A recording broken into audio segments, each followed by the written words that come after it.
Assalamualaikum warahmatullahi wabarakatuh. Selamat datang di Firmalis Podcast. Saya Vira Oktaviana sebagai host hari ini. Di sini adalah acara di mana kami membahas kegiatan seputar sekolah. Pada kesempatan hari ini, kita sudah bersama narasumber yang akan menceritakan pengalamannya dalam kegiatan sekolah.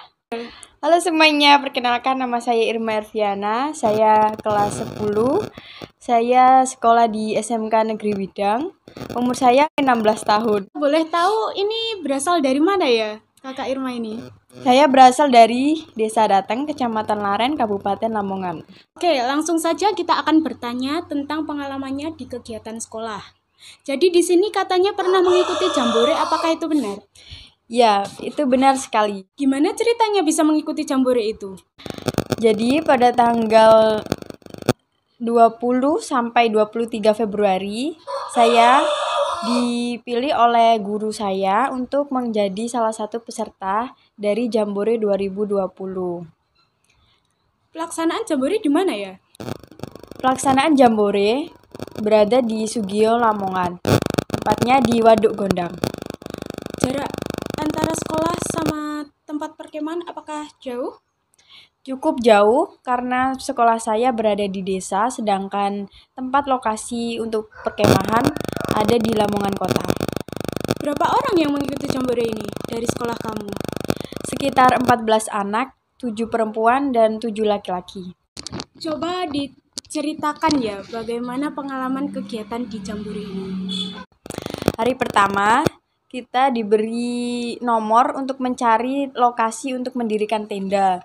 Setelah itu kita ada break untuk minum ataupun makan untuk istirahat sejenak sebelum melakukan upacara pembukaan Jambore. Upacara Jambore dimulai dari pukul 12 sampai 15.00. Ada kejadian atau tidak ya waktu upacara pembukaan? Biasanya kan waktu jambore itu kalau upacara kan suka lama gitu waktu pembukaan. Jadinya itu mungkin ada anak yang pingsan atau gimana gitu. Ada enggak seperti itu? Kalau pingsan mungkin banyak sekali karena upacaranya cukup lama, sekitar 3 jam lebih. Dan di situ di siang bolong dan musim kemarau juga, jadi panasnya lebih ke wow sekali. Jadi banyak sekali yang tidak kuat sampai ada yang pingsan dan segala macam. Wow, panas banget ya. Sampai banyak yang pingsan gitu, ternyata panas sekali, Bunda. Kira-kira kegiatan apa saja yang ada di jambore waktu itu? Kegiatannya cukup banyak. Dari pagi kita sudah ada jadwal untuk mengikuti materi-materi. Setiap materi diberikan pada satu anak dan 7 anak perempuan, yaitu regu saya sendiri. Masing-masing anak diberi beberapa materi dan untuk setiap materi kita mendapatkan stiker untuk dikumpulkan. Jadi kita mendapatkan challenge untuk mengumpulkan stiker yang akan nantinya mendapatkan tip. Pasti bahagia banget ya, udah habis capek-capek dapet tip pula. Aduh. Ya, itu tentu saja sesuatu yang sangat membanggakan bagi diri kita sendiri, khususnya untuk kegiatan yang sangat-sangat ya tidak semua orang bisa mengikuti kegiatan itu karena 5 tahun sekali diadakannya. Cukup lama ya. Lalu bagaimana pembagian jadwal oleh masing-masing regu? Kan tadi katanya tiap anak diberi jadwal pembagian masing-masing. Itu gimana mengaturnya? Jadi setiap anak satu hari ada yang mendapatkan 2 sampai 3 materi, yaitu di pagi hari, sore hari, dan malam hari. Jika ada yang jadwalnya bersamaan, maka satu anak yang tidak mendapatkan materi akan diberi atau di rolling. Berarti digantikan seperti itu ya? Kalau yang free jadinya tidak menganggur. Apa di setiap kegiatan mempunyai kesan tersendiri? Tentu saja kita mendapatkan pengalaman dari kakak-kakak yang membimbing khususnya, dan tidak hanya materi yang membuat kita jenuh, tetapi ada game di dalamnya. Jadi kita tidak suntuk dengan materi, dan materi kalau tidak ada yang belum dipahami maka bisa ditanyakan kembali. Wow, kakaknya baik banget dong. Apa ada pengalaman atau momen yang tidak terlupakan waktu mengikuti itu? Tentu saja ada. untuk kegiatan, salah satunya untuk makanan tradisional atau kuliner Nusantara. Di situ regu saya sendiri yang belum siap.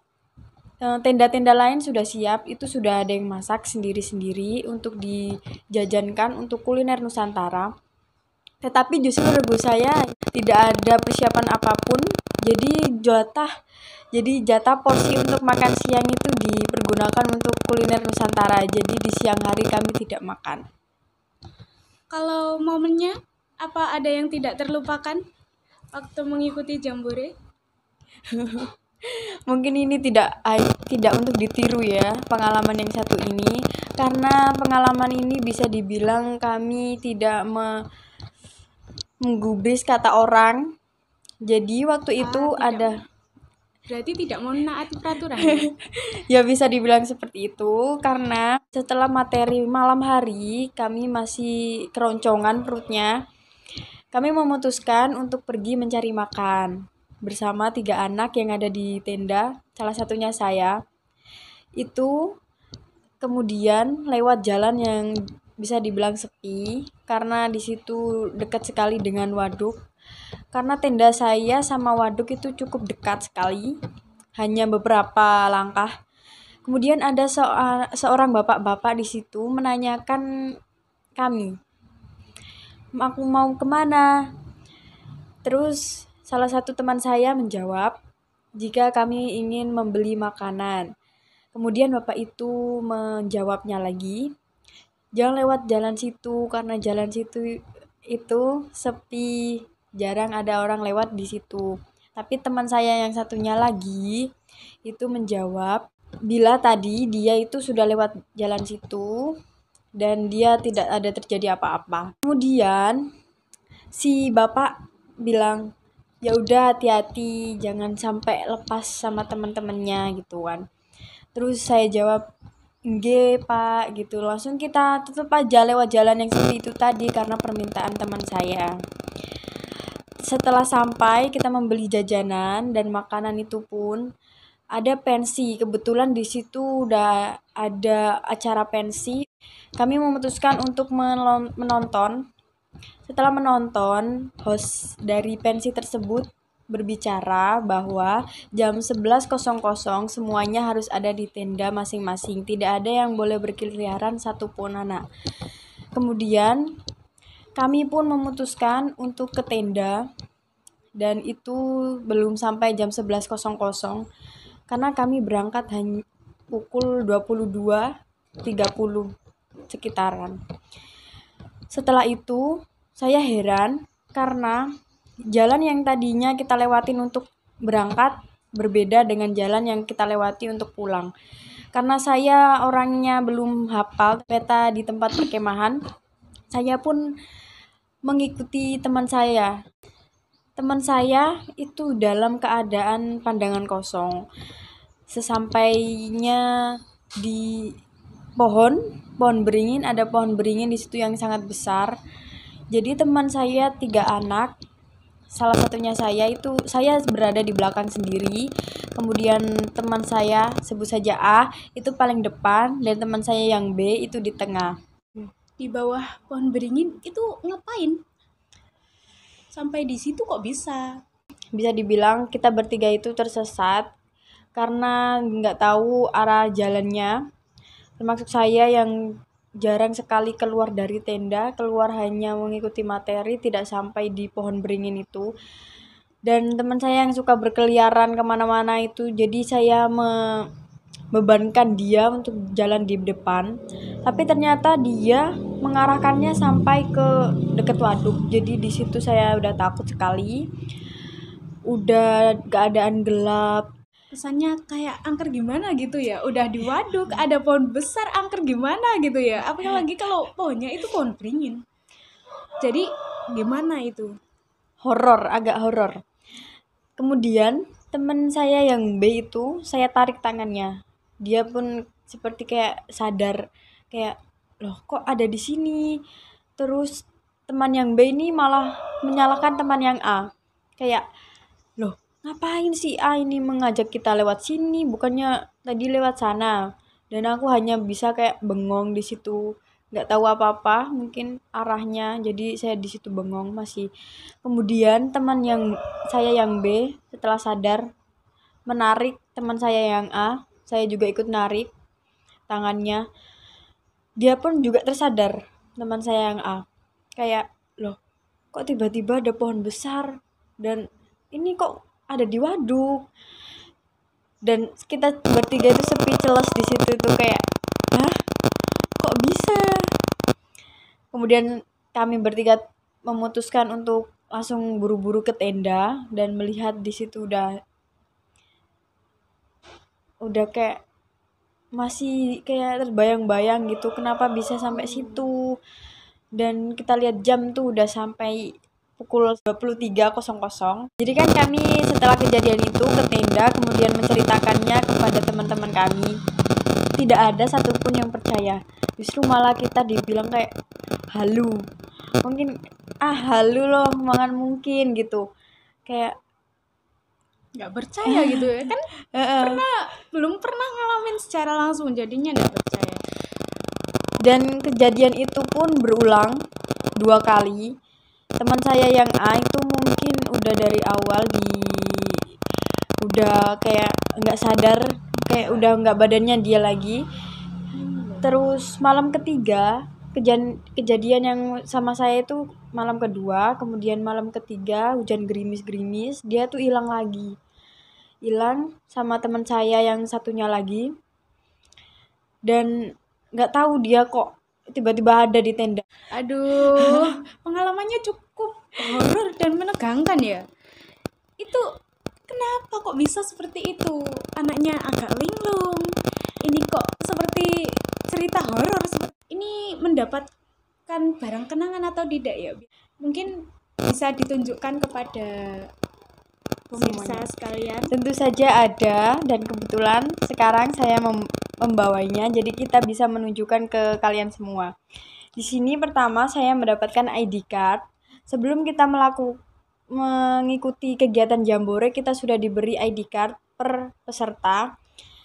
Dan sebelumnya sudah foto. Jadi di sini ada foto saya, tapi saya malu ya, nggak usah ditunjukin. Kemudian kita juga mendapatkan buku. Sebelumnya yang tadi saya udah bilang, kita mendapatkan stiker di sini. Wow, dapat banyak ya. Ada berapa itu? Dapat 5 stiker dan 2 cap. Jadi di bawah 7 atau bawah 6 gitu nggak dapat tanda tangan di sini. Jadi mereka nggak tercapai gitu, kayak nilainya tuh di bawah KKM. Kalau misalnya dapat tanda tangan di sini, itu artinya udah lulus. Yang menandatangani dari panitia Jambore cabang. Nilainya berarti mencukupi ya. Kayak udah mau ujian aja harus di atas KKM baru dapat tanda tangan. Kemudian ada apa lagi mungkin bisa ditunjukkan? Kemudian ada sertifikat. Ini sertifikat.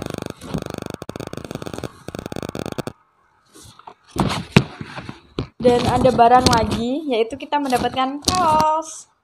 Hari selama materi kita menggunakan ini. Di luar seperti kegiatan kayak apel ataupun kayak salam solidaritas, bertemu dengan kawan-kawan tenda lain, itu menggunakan baju pramuka lengkap. Kemudian di sini kita aduh, selain ini mendapat tempatnya kok aku kira tadi ada perhiasan gitu. Ternyata kok aduh, saya tertipu ternyata, ya ampun. Kan ini barang yang sangat berharga menurut saya, jadi tempatnya juga harus yang istimewa. Spesial ya? Iya, spesial.